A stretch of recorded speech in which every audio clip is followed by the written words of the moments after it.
I'd like to welcome you all to the virtual auditing explaining PJR's approach and expectations webinar. My name is Joseph Krolikowski. I am the QMS program manager for PJR and a member of the PJR Executive Committee. Couple of notes for everyone. All of our participants today are on mute, but we absolutely want to address your questions, so please utilize the question portion of the dashboard. One of the more common questions that we get is whether or not the presentation will be available after we're finished. The short version is yes, we will absolutely be making this available, and we're going to be making it available in two key ways. Number one, the slides will be posted to our website. This usually takes a couple of hours after we're finished. And if you'd like to rewatch the webinar with voiceover, that'll also be available on our website. If you follow the link for webinars, you'll find a tab for previously recorded webinars that will redirect you to our YouTube page. And again, that process typically takes a couple of hours for that to be up and running.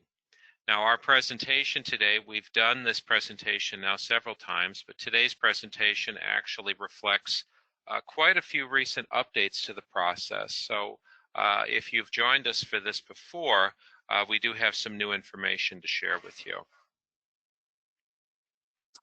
Our topics for today, we're going to go over a little bit of background. We're going to explore where the policies that form this process, where they come from. We're going to walk you through the virtual audit process, starting with PJR's analysis of information, taking a look at whether or not the virtual audit is even possible, looking at what our options are, going through the virtual audit step by step, including a technical overview of our GoToMeeting software, looking at what you can expect as far as audit reports and nonconformances are concerned, and then finally a few concluding remarks, and then we will take your questions at that time.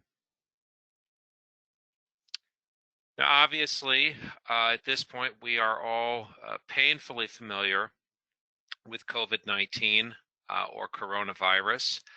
The effects of this pandemic began to be felt here in the United States back in early March. We've had states that have issued mandates on gatherings of people. Several states, including PJR's home state of Michigan, have issued full lockdown orders. Airlines have limited their flight options. We've had hotels that have closed. Obviously, quite an impact. As far as our ability to do an on-site audit, we've had a dramatic shrinking of the number of on-site audits that we're doing. We have audits, or clients rather, that have told us they're completely shut down. We've had clients that have instituted a no visitors policy.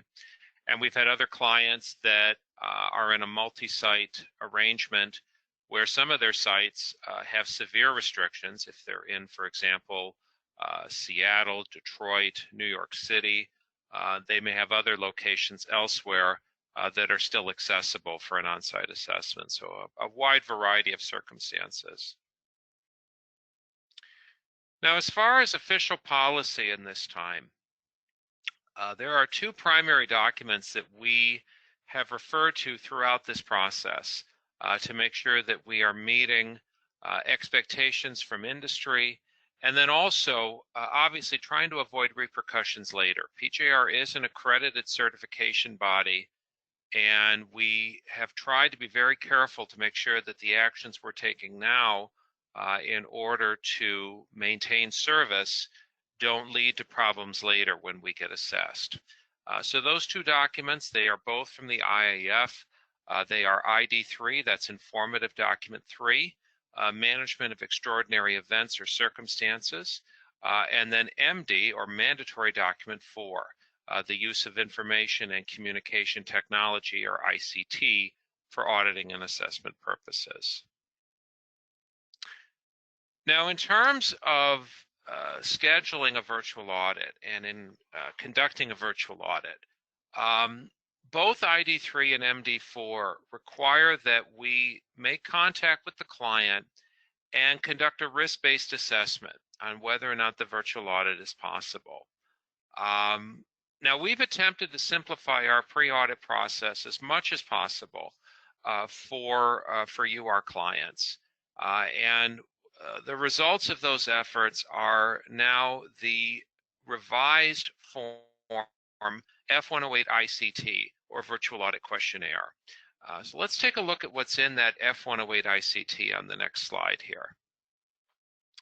Now, the F108ict is comprised of 4 questions. We have a question on, first of all, is GoToMeeting acceptable for use to conduct the virtual audit? And if it isn't, what is the specified alternative? Secondly, does your management system support a virtual audit? Are your records electronic? Do the majority of your records exist in such a way that they can be shared via screen share? Number 3, are you going to be actively manufacturing product at the time of your audit? And lastly, does your organization have sufficient hardware and Wi-Fi coverage or cell phone signal coverage to audit the activities in production if required? And is it okay for you to stream a cell phone or tablet camera from those production areas? Are people going to be comfortable with that situation? Now, there's a couple of key takeaways that we feel you should have from our revised F108ict. And the first of these is that GoToMeeting is not compulsory. We lead in with GoToMeeting because it is what we have invested our financial and manpower resources into. This is what we've gotten behind as far as what we are able to present as an option. However, if you have a preferred alternative, if you want to use Skype for Business, if you have a Zoom account that you've invested in, Microsoft Teams, and so forth, we are open to all of these. The only platform that we're not currently using is the free version of Skype. So if it's Skype Personal, unfortunately that we can't support. There are too many concerns about data security within the free version of Skype.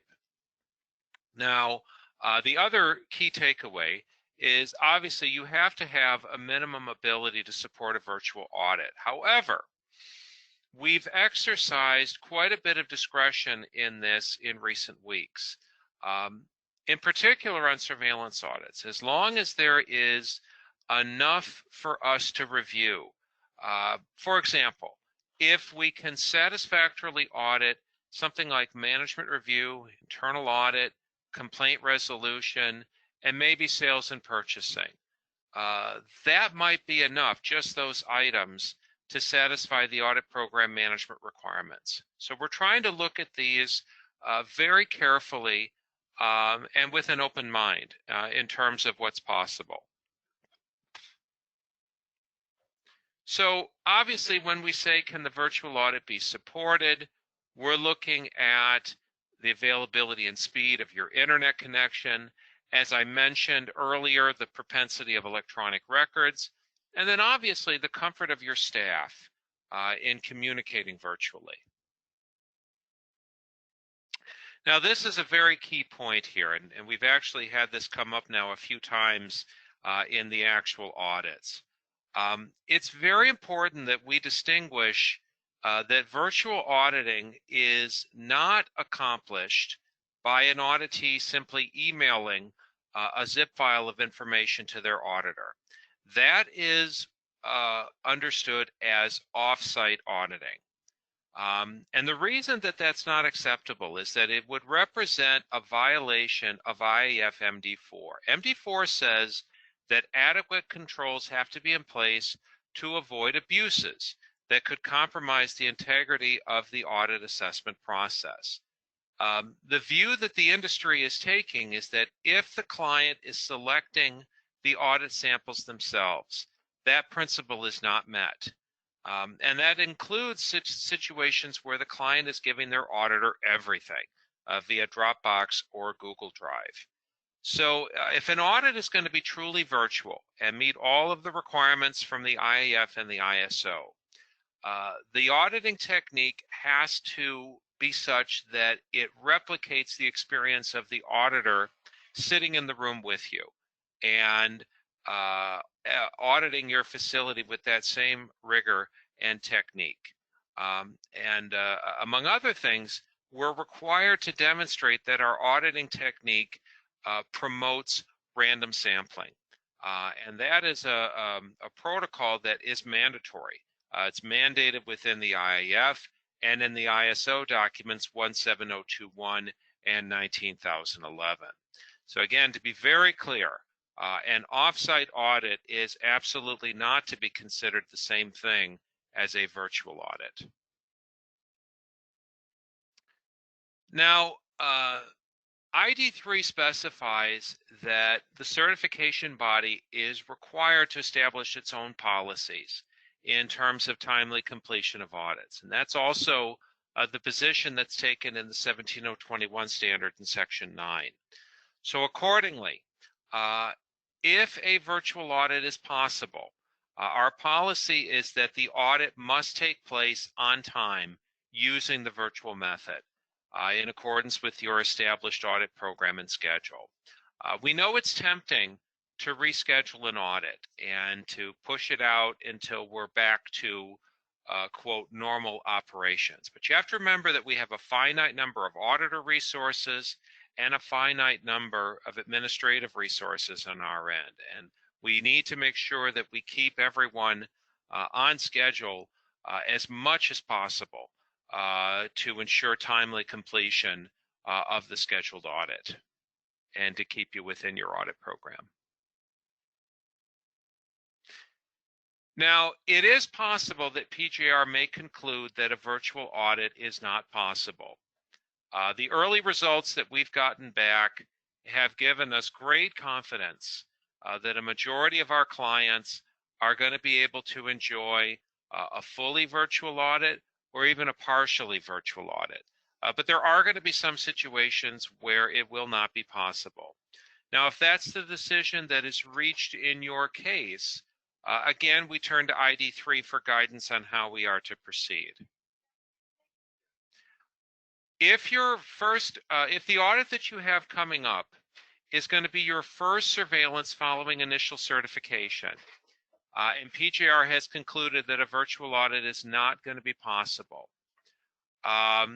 what we're permitted to do. Now, first of all, in terms of what we're operating within as far as a requirement structure, we are required that that audit be performed within 12 months from the certification decision date. That comes from 17021-1, clause 9133.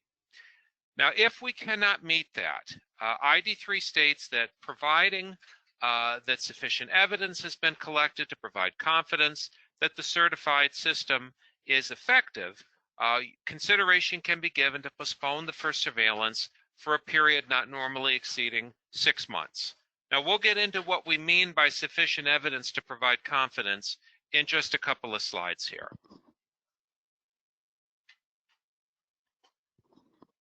Now, if your upcoming audit is a subsequent surveillance, and we've decided that a virtual audit is not possible, once we get to subsequent surveillances, ISO 17021-1 gives PJR a fair amount of latitude in terms of performing the subsequent surveillance assessments. The requirement states that they need to be done once per calendar year. So if we have a company, for example, that has their first annual surveillance done in January of 2019, they could conceivably have their second annual surveillance done in July of 2020. So even though we've got a wide gap in time, as the audit was done within the calendar year, it meets the requirements. Now, if we have situations where the audit cannot be performed in the calendar year, ID3 gives PJR further flexibility in performing the audit. And then finally, if your upcoming audit happens to be a recertification assessment, and it's been decided that a virtual audit is not possible, Again, 17021-1 has a mandate. It states in 963 that recertification activities have to be completed prior to the expiry of the client's certificate.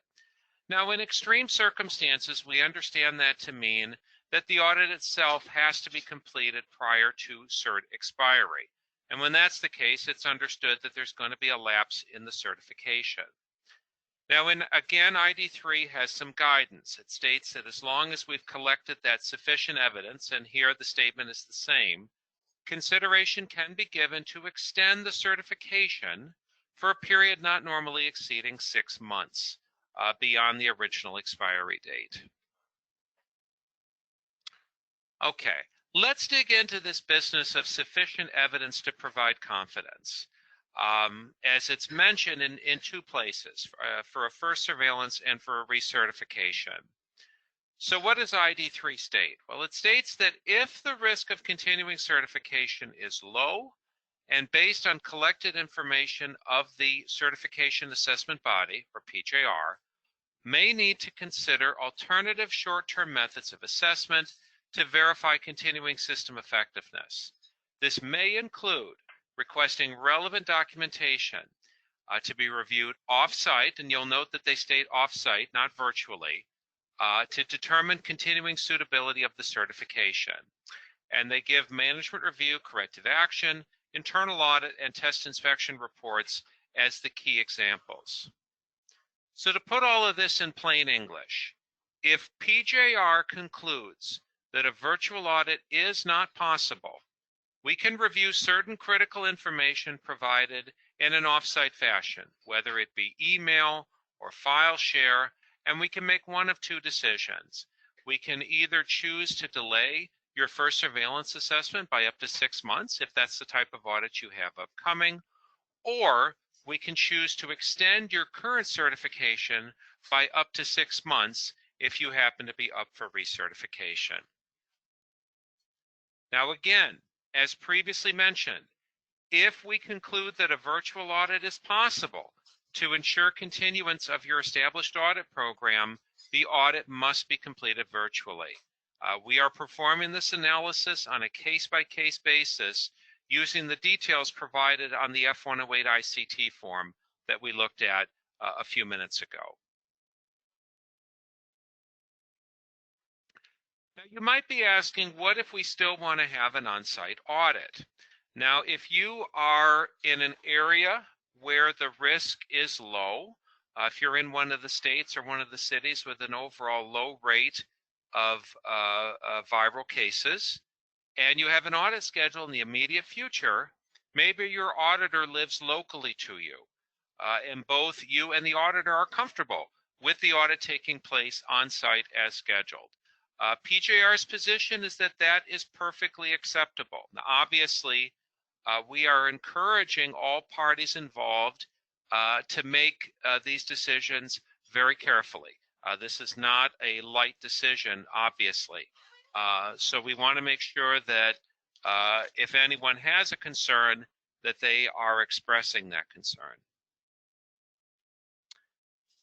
Now we're going to go ahead for the next several slides here and go through our virtual audit process step by step.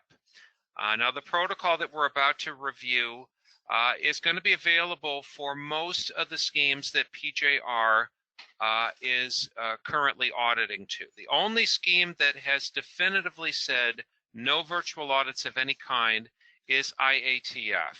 IATF has taken the position of issuing extensions on current certificates.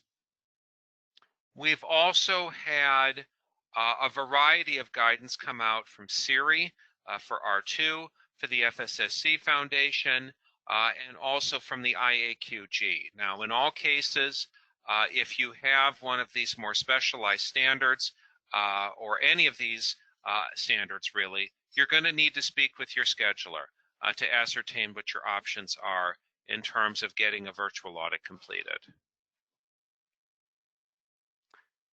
As we've mentioned now a couple of times, everything begins with PJR Form F108ict. That form will be sent to you by your scheduler. It is possible the scheduler may conduct a short phone conference with you. It is also possible you may hear from your auditor seeking to get you to complete that form. Some of our auditors have expressed an interest in moving this process along and assisting us. Now, once we get the F108 ICT back, it is sent to our virtual audit assessment team. And we have 3 of these. We have one for QMS, that's going to be for ISO 9001, TL 9000, ISO 13485. We have a team for EHS, that's going to be R2, RIOS, ISO 14001, and so forth. And then finally, we have a specialized team for aerospace and the 3 standards that are in that scheme. And the team then reviews the F108 ICT and makes a decision. And the decision falls into one of 3 camps. Either the audit is going to be done fully virtually, 100%, partially virtually, or none of it can be done virtually. Now, once we've reached a decision, we will advise the scheduler of that decision and request that if a virtual audit component is to be used, that a date be set for the virtual portion of the audit. Now, obviously, it's going to be very likely that that will include some or all of the dates that were previously held for an on-site assessment. Now, if an on-site portion is to be done later, it will very likely be scheduled at the same time. Now, once the virtual audit arrangements are set, a member of the virtual audit assessment team will then create the virtual audit using GoToMeeting. Now, if you have a multiple day audit, it is entirely possible, it is required, I should say, that each of the days of that audit have a separate meeting within GoToMeeting. That's simply how GoToMeeting is programmed. You cannot schedule a meeting that runs into multiple days. Now, if for whatever reason GoToMeeting is not going to be used, it is then dependent on the client to make the virtual communication arrangements. Please make sure that you are discussing those steps in advance of the audit. My apologies, that should say your auditor. The intent, obviously, is that if you're going to be hosting the audit through Zoom or through Microsoft Teams or whatnot, since we are not hosting that, it's dependent on you to host that. So again, preparation is key, obviously. I would like to share with all of you, GoToMeeting has a terrific smartphone app. And that's going to really help, I think, especially situations where we're going to be looking at shop floor assessments.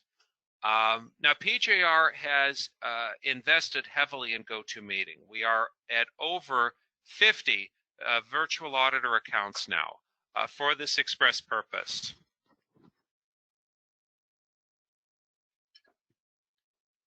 I beg your pardon. And obviously, this means that numerous virtual audits can be conducted at the same time on the same day. We have taken all kinds of steps to make sure that that is going to be possible. Now, once the arrangements are made, PJR then sends an email to both the client and the auditor with instructions on accessing the virtual meeting on the date of the audit. Now, those instructions are going to include a link that's going to read in a similar fashion to the below. It'll ask you, are you new to GoToMeeting? Get the app now and be ready when your first meeting starts. And then it'll provide a link for you to use. I do encourage you to use that link and make sure that your computer is all set to run the virtual meeting on the date of the audit. This is going to ensure that you have working speakers, a working microphone, and so forth. I'll be showing you in just a few slides how that testing feature works. Now, you should expect to receive an audit plan or a revised audit plan from your auditor very, very shortly after the audit has been confirmed. We have taken great pains to emphasize to the audit team how important the audit plans are. especially in this time of virtual audits. We know that for our clients, many of you are trying to coordinate teams of people who are themselves working virtually. We have lots of people, I'm sure, on the call today that have people working from home. So it's our position as management that you should expect a very, very detailed audit plan that is going to paint a very clear picture on what's going to be reviewed and when it's going to be reviewed. Now, obviously, like every other audit plan, we encourage you to carefully review the content and share the plan amongst your team to make sure that everyone's ready on audit day. Now, a lot of people have asked us what can be reviewed during a virtual audit. What content should I expect within my audit plan? Now, when our team receives the F108ict from the scheduler, if it happens to be a surveillance audit, one of the critical steps that we're taking is modifying the client's audit program. And what we're trying to do when we do that is to move all of the production-related areas off of the forthcoming audit, if that's possible. So what does that leave for assessment? Well, I've created a table here to try to highlight the things that are most easily reviewed in the context of a virtual audit. These are going to be things like management review, customer satisfaction data, reporting on quality objectives, and then even some of the core activities, things like order entry and product design and scheduling of production. We've told our auditors you can look at a client's website, you can confirm their scope. There's a lot of things that can be looked at within a virtual audit with minimum difficulty in a conference room type setting. Now, there are some things that you can do to help your auditor prepare for the virtual audit. Many of the more recent virtual audits that we've conducted have included a virtual assessment of the production areas. Now, in some cases, those assessments of production have been greatly assisted by our client providing a shop floor plan or map. So if you happen to have a shop floor map, that would be a great thing for you to provide to your auditor if they're going to be doing a virtual audit of the production area. If you have a list of procedures, those can be provided to the auditor in advance. Your auditor may ask for a couple of copies of some of these procedures to be emailed. This is going to help them prepare deeper questions, more meaningful questions, develop audit trails to try to give you a proper depth of auditing within the virtual audit process. Now, when we get to audit day, we ask that you access GoToMeeting at least 10 to 15 minutes ahead of your scheduled start time to make sure that you're logged in and that you're ready to go when the auditor initiates the audit on their end. Now, remember, GoToMeeting permits several, in excess of 100 people to be joined in at the same time. So let's go ahead and take a look at the step-by-step usage of GoToMeeting. Now, when you first click on the link that's provided in the email, you're going to be directed to the GoToMeeting website for download of the installer. Now, I've provided a screenshot of what that looks like here. So obviously, you'll click Save File. Now, once you've installed the software, it's going to bring up a window that's going to look a lot like this. And you're going to enter the access code that was provided to you in the email that you received from PJR, and then you'll simply click Join. Now, once you've inputted the access code, you're going to be directed to input your personal information, your name, so that the auditor knows who you are. Now, once the meeting has started, we would ask that you make sure your audio and visual settings are working properly. Now, we have found that just about any built-in computer microphone will work fine. But for some of you, you may find it optimal to use a computer headset. Now, if there is no good audio option available, you may choose to call the auditor on a cell phone and landline, to facilitate audio communication. But you should use GoToMeeting for the visual aspects of your audit.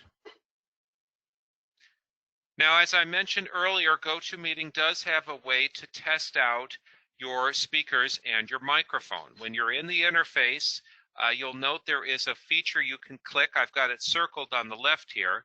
It's entitled Sound Check. Now, if you click on that, it'll bring up, as you can see on the right, the Sound Check interface.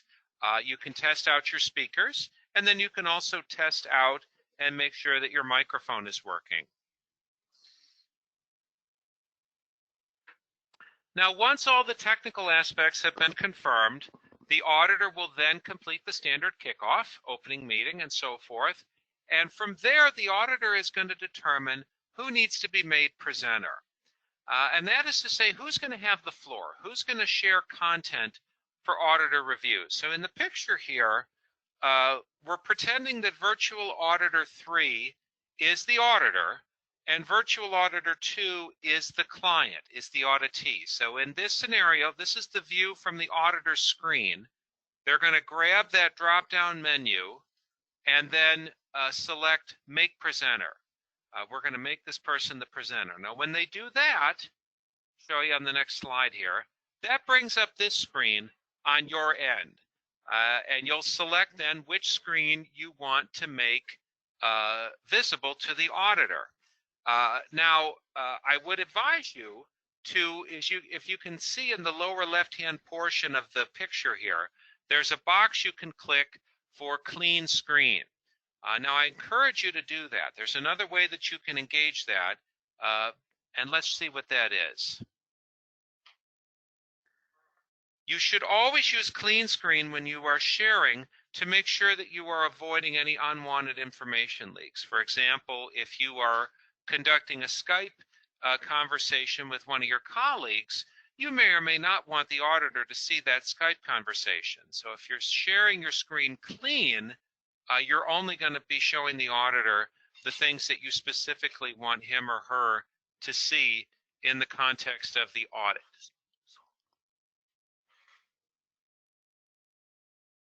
Now, as a reminder, it is vital to the integrity of the audit process that the principle of random sampling be used in these assessments. Now, GoToMeeting offers a terrific screen sharing capability, and it's intended to make it feasible for your auditor to review your screen and select the items that they want to review during the audit. Wherever possible, the auditor needs to be selecting their own samples as if they were on site, as if they were sitting there with you. Off-site auditing and virtual auditing are not the same thing. And I know it makes me sound unreasonable to say that, but that is the position that's taken by the industry. Now, when the virtual audit is complete, you'll simply click the X on the upper right-hand corner of the GoToMeeting interface as shown, and that'll close you out of the virtual meeting. Now, we do have a couple of optional features that you may wish to consider using. If you want to use the video share feature so that your auditor can see you, you'll need to have a computer, obviously with a webcam, either built in or added. You would just click the webcam link, as I've shown here on the picture, and GoToMeeting will help you get it set up. Now, this is purely optional, and it is not required by PJR. If you wish to minimize the interface tool for any reason, such as to make it easier to see what the auditor is showing you, you can do that by clicking the double arrow. And again, I've got it circled here on screen.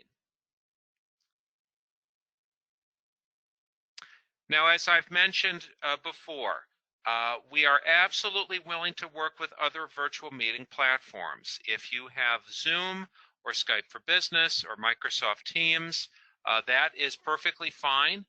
But if that's what we're going with, that presumes that the auditee is going to be the one managing the interface. And again, the only platform that we will not utilize is free Skype due to concerns over data security.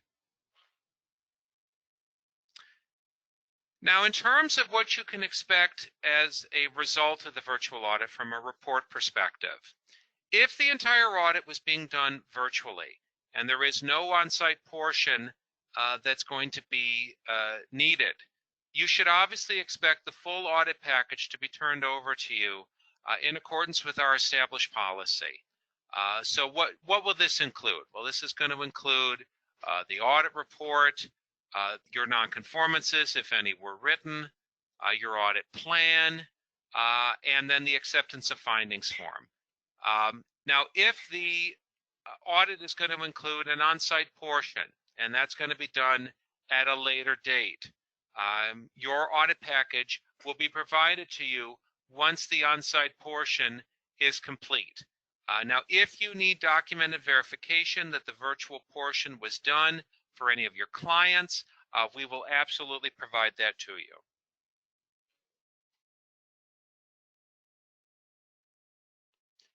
Now, any nonconformance that is issued in the context of a virtual audit is going to follow our established protocol for resolution. You're still going to be expected to provide the full four-part response: correction, extent analysis, cause analysis, and corrective action. And all of that is still on our standard nonconformance report.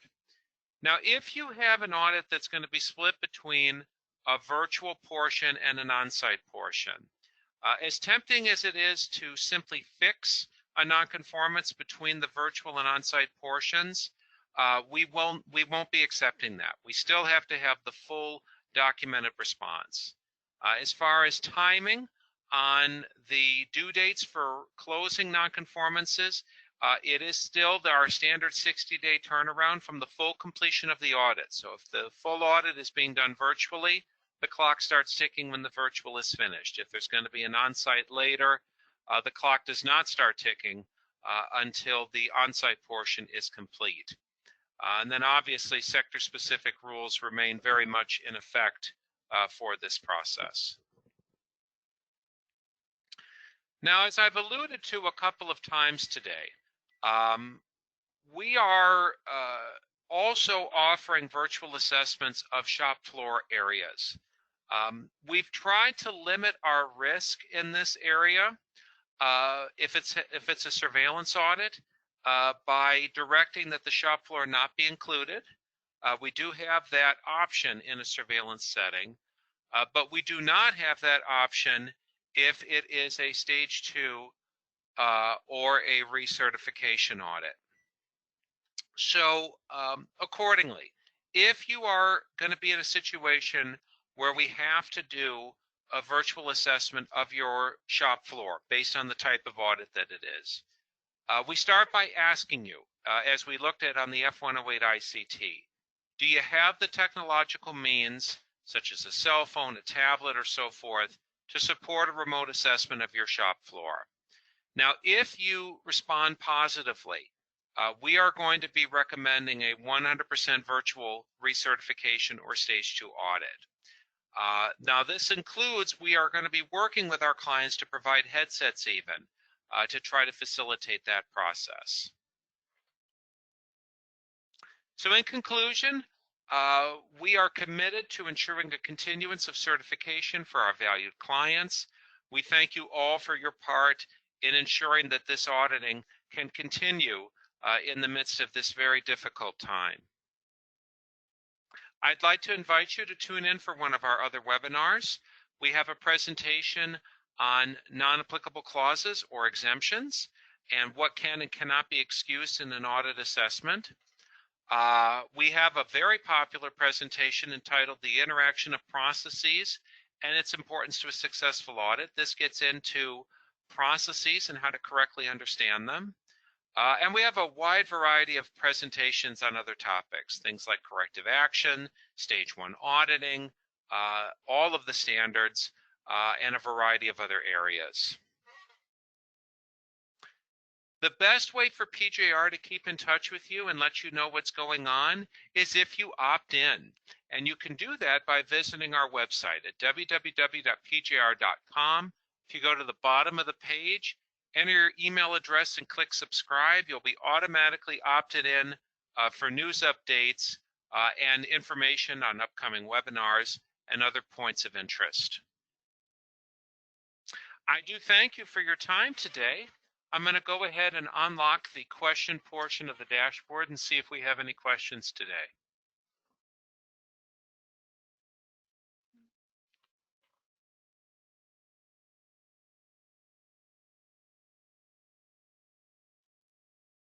Okay.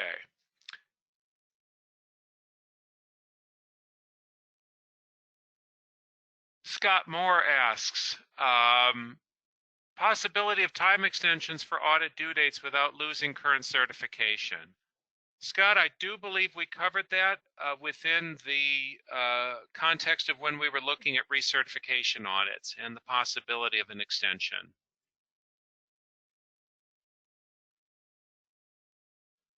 Steve Rana, questions about a virtual second audit. Steve, help me understand. Are you indicating that you had a virtual audit and you're scheduled for a follow-up on-site and you want to know if the follow-up portion can be done virtually? If that's the case, please question again. That is possible. We may be able to take another look at your responses on the updated F108ict.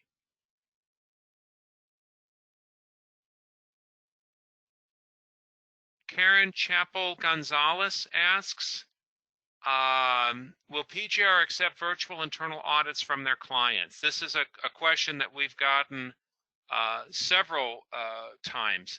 And yes, we will absolutely be accepting that. You have to remember with internal audits, it is a process, and it is a process for your organization to control in a manner that makes sense to you. As long as we can see that the internal audit process was effective, we certainly have no objection to it being done virtually. Kim Hammock is asking, can scope expansion audits be done virtually? Absolutely. We would have to take a look at the circumstances, but yes, that is possible. Michelle Pefero Albarawi, I apologize. I'm bad at names at times. Are certification audits available via virtual auditing? Yes, they are. We do have to take a look at the full scope, obviously, but they are possible. Nick Bartlett, will observation of the production processes being done at one time? Yes, that would be our intent. Again, for those that are wondering, we will be making copies of this presentation available for download shortly after we're finished. And if you'd like to re-watch the webinar, there is a link on the pjr.com website to facilitate that. David Gillen asks, must all of our management team members log in to GoToMeeting as individuals, or can we do it as a single login from our conference room? Either or. If you have a shared space and you're comfortable in that shared space, that's perfectly fine.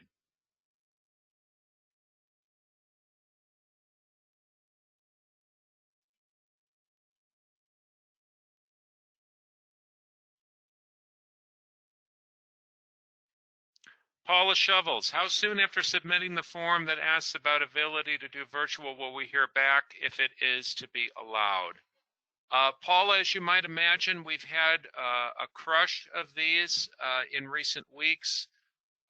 We're working to keep up about 2 to 3 weeks ahead of time. I am personally handling the majority of the QMS requests. So if you have submitted paperwork, be assured it's going to be looked at within a reasonable amount of time before your audit is scheduled to take place.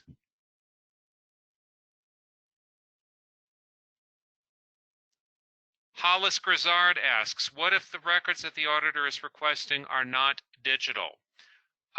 Well, the intent would be that you would look through the audit plan to get an idea of what the expectations are from the auditor's perspective. If there are things that the auditor is requesting that are not available electronically, what are our options? Can we scan those records? Can we possibly consider alternative records? There needs to be a dialogue between yourself and your auditor and PJR. Monica Brewster, is the process the same for a new client? Yes, absolutely. We can do virtual audits for new clients as well. Nathan Troutman, do we wait for the F108 ICT or do we need to request it? Nathan, if you have an audit coming up, we would be able to, your scheduler is going to most likely preemptively reach out. If you want to get a copy of the F108 ICT now, you can absolutely request it now. We are considering virtual audit requests through the end of May. Looking at June, we've not yet made a decision on whether or not we're going to be continuing virtual audits in June. That is a weighed decision. Obviously, it's not a decision to be taken lightly. We're going to be considering our position on that on May 1st. So in about a week, a little over a week, we'll be taking a fresh look at whether or not we're going to be extending virtual auditing into June at the same rate that we're doing now currently for April and May.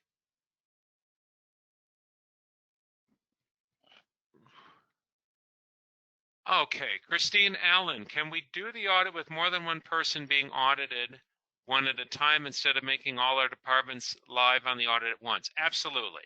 And Christine, that is entirely the point of having a well-written audit plan. If you know, for example, that purchasing is going at 9:30 and shipping is going at 10:30, there's no reason that shipping has to be on the line while purchasing is going through their audit. That's entirely the reason why we've browbeaten, quite frankly, our auditors and told them they need to be making sure that a well-written audit plan is part of the process.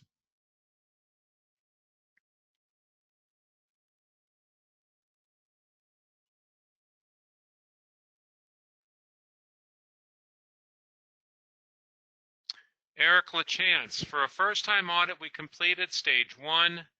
Will a virtual audit and one-day on-site stage 2? Will the delay between virtual and on-site each become an issue? No, not an issue whatsoever. Jim Hardiman, how does this apply to schemes under GFSI? Mr. Hardiman, you're going to need to direct your question on GFSI to Perry Johnson Food Safety Incorporated. I'm afraid I'm in no position to comment on their virtual audit program.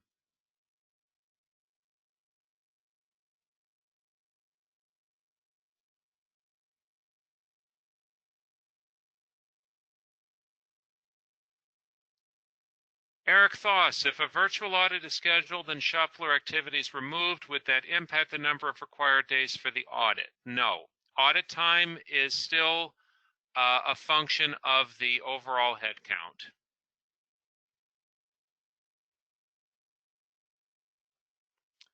Hollis Grizzard, how far ahead of a virtual audit should we reasonably expect to receive our audit schedule? Essentially, once the arrangements have been made and the auditor assignment form issued, we have told our auditors you need to get working on the audit plan immediately.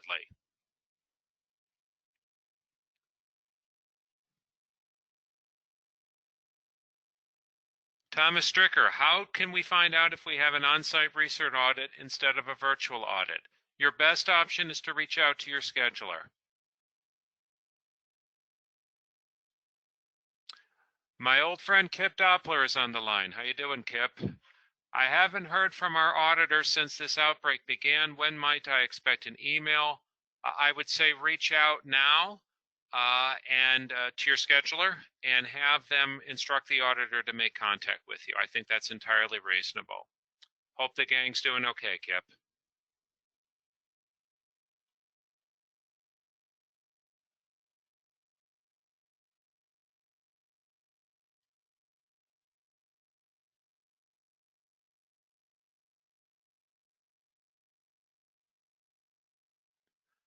Romulo Campo asks, we only have Wi-Fi access in our office, but not the shop. Is a virtual audit still possible? Absolutely.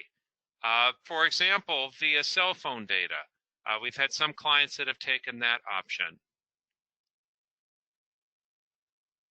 Risa Hoffman asks, can the audit upgrading OSAS 18001 to ISO 45001 be done virtually? Risa, I'm afraid I don't have the answer to that question. You're going to need to speak to a member of the technical team from the environmental health and safety side. So your best bet is to call PJR at 1-800-800 again 7910 and ask to speak to somebody representing ISO 45001.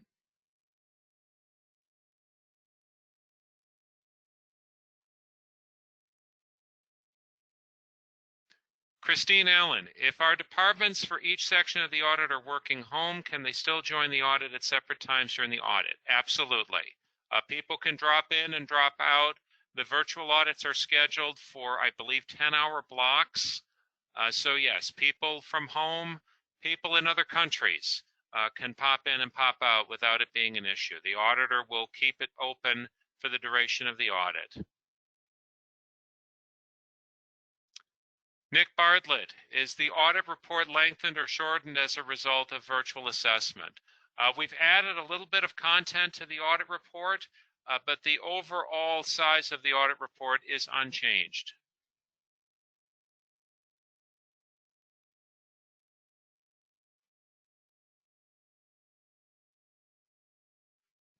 Alex Kittle is asking, we have not had a chance to create batch records for auditing since our production has been suspended due to COVID. We think it might be good to delay our audit. We're not sure if this will affect the audit. Alex, assuming that you're up for either a recert or a stage 2, we would have to look at that situation carefully. We have had circumstances where we've been able to look at production records from recent past production and interview production team members in lieu of being able to review full production. That's obviously a very limited option. If it's a surveillance that you happen to be up for, we may be able to excuse production from being audited at all.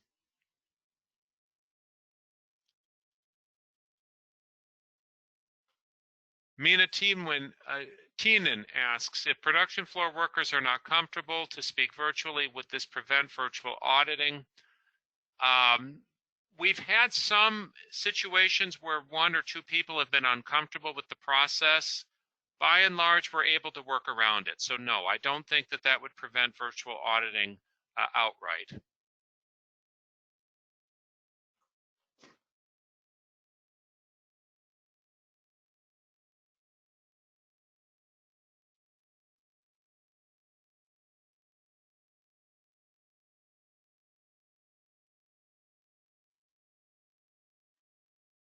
Willie Robinson with some questions on AS 9100 audits. To clarify, AS 9100 audits absolutely can be done virtually, but there are special rules in place for those audits. Your best bet would be to reach out to your scheduler. The audit, Alex Kittle is asking about who prepares the audit plan. Audit plans are prepared by the auditor.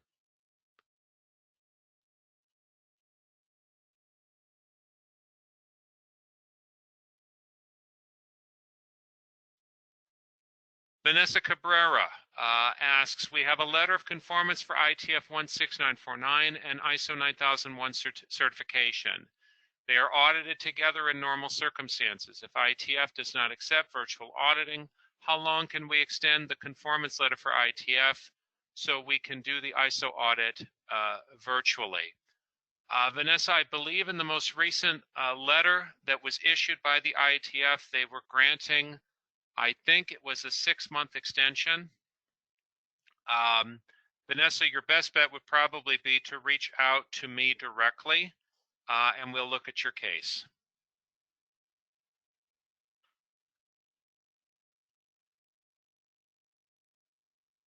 Natasha Cannon, if you have an upcoming audit in the next few months, If restrictions are listed, could we still request a virtual audit?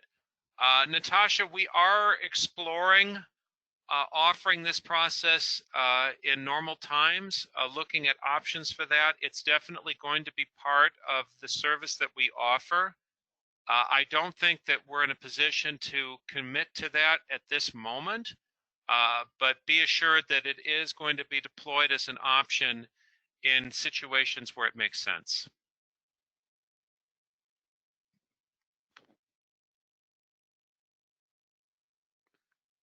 John Chu Kin Choi asks, for an internal audit, can it only be one auditor instead of a group or team?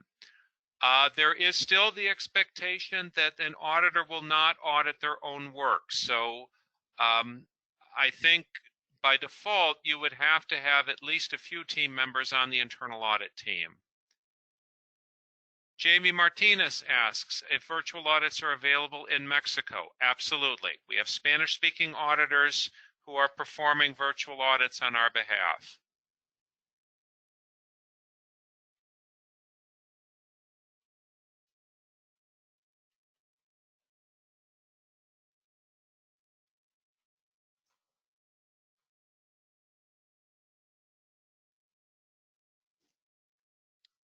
Steve Rana is asking if a virtual audit can take place if many of the employees are unavailable, but the manager is. Yes, we would work with that situation. Romulo Campo, do we need to get an account for GoToMeeting, or is the link that is provided sufficient? The link that is provided will be sufficient. You do not need to purchase your own account.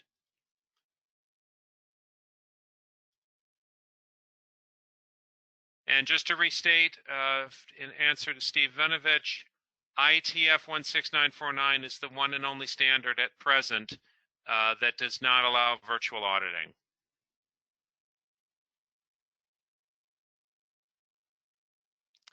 And Mike Aaron is asking, is PJR going to potentially continue this? Yes, we are. Okay, thank you all for your time. Have a great day.